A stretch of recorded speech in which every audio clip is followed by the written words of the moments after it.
পুকুরে টাটকা মাছ দিয়ে কাঁচা আমের রান্না।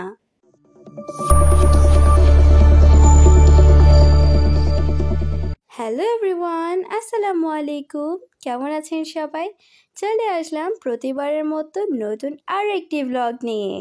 আর আজকের ব্লগে দেখতে পারবেন পুকুরের টাটকা মাছ দিয়ে কাঁচা আমের রান্না।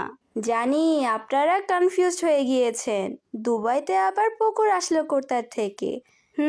দুবাইতে তো পুকুর নেই, সাগর আছে ঠিক। তো এই মাছগুলো হচ্ছে আমার দাদুর বাড়ির পুকুরের টাটকা মাছ। এই মাছ রান্নাটা কিন্তু খুব সিম্পল, তেমন ডিফারেন্স কিছু না।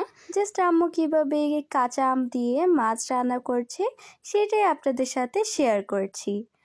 তো প্রথমে আম্মু হচ্ছে মাছগুলোকে পরিষ্কার করে নিয়েছে। যদিও বা মাছগুলো পরিষ্কার ছিল, তারপরও হালকা করে আরেকটু পরিষ্কার করে নিয়েছে। আর সাথে কেটে নিয়ে মাছগুলোকে হলুদ লবণ দিয়ে আবারও ধুয়ে নিয়েছে।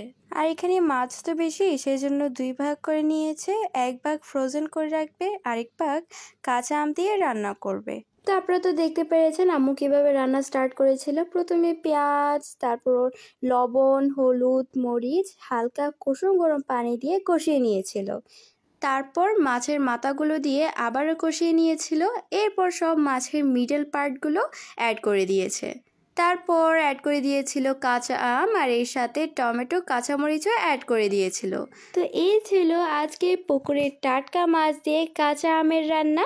সবাইকে ব্লগটি শেষ পর্যন্ত দেখার জন্য থ্যাংক ইউ সো মাচ। আজকের ব্লগটি যদি আপনাদের কাছে ভালো লেগে থাকে প্লিজ একটি করে শেয়ার করে দিবেন। ওকে দেন আজকের মতো বিদায় নিচ্ছি। আল্লাহ হাফিজ।